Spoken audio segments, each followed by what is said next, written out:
Assalamualaikum warahmatullahi wabarakatuh. Selamat pagi anak-anak Buya sekalian.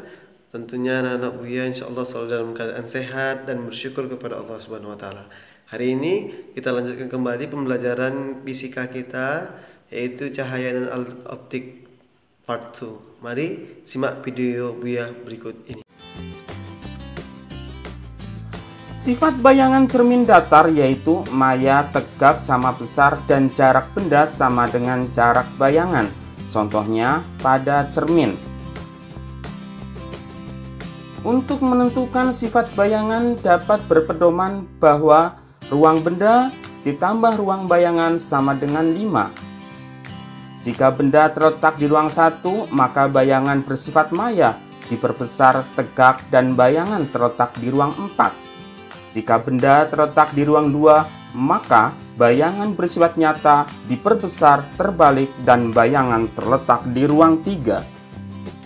Jika benda terletak di ruang 3, maka bayangan bersifat nyata diperkecil terbalik dan bayangan terletak di ruang 2. Serta jika benda terletak pada jarak jauh tak terhingga, maka bayangan jatuh di titik fokus dan bersifat nyata diperkecil dan terbalik.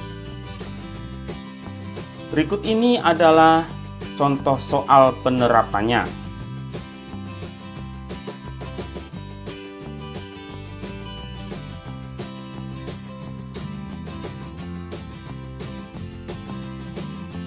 Bayangan yang dibentuk oleh cermin cembung bersifat maya diperkecil tegak dan lebih dekat dengan jarak bendanya.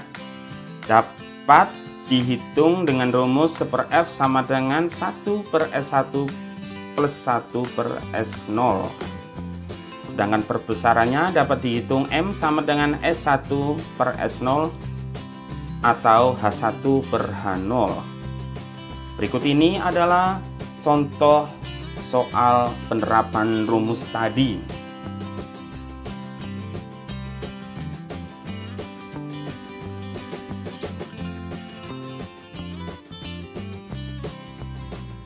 Untuk menentukan sifat bayangan dapat berpedoman bahwa ruang benda plus ruang bayangan sama dengan 5.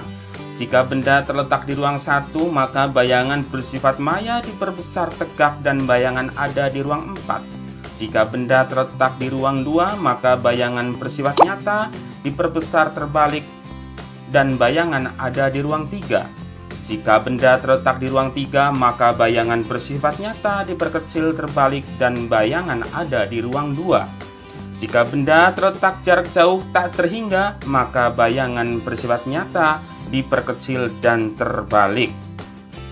Berikut ini adalah contoh soal dari penerapan tadi.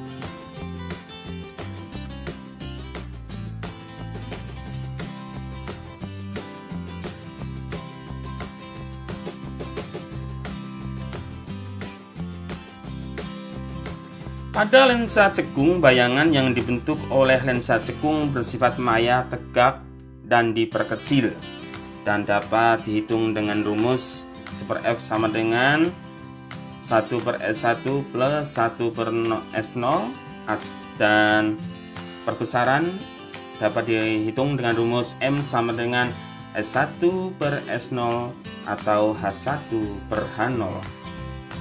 Berikut ini adalah contoh dari penerapan rumus tadi.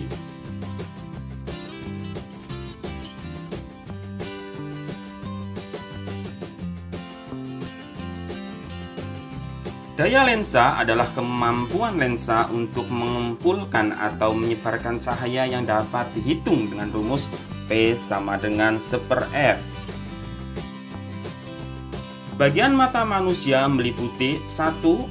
Kornea yang berfungsi melindungi bagian yang sensitif yang berada di belakangnya dan membantu memfokuskan bayangan pada retina.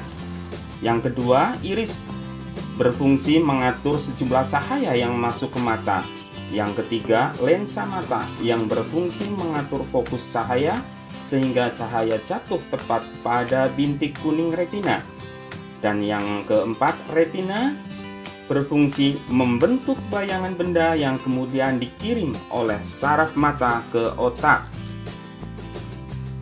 Gangguan pada indera penglihatan meliputi 1. Rabun dekat atau hipermetropi, 2. Rabun jauh atau miopi, 3. Buta warna, 4. Presbiopi atau rabun jauh dan dekat yang dapat ditolong dengan kacamata rangkap, dan yang kelima astigmatisme yang dapat ditolong dengan kacamata silindris.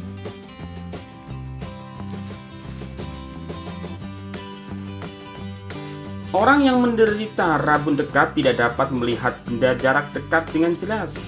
Hal ini karena bayangan yang terbentuk jatuh di belakang retina, sehingga bayangan yang jatuh pada retina menjadi kabur. Dapat ditolong dengan kacamata positif atau lensa cembung. Berikut ini adalah contoh soal.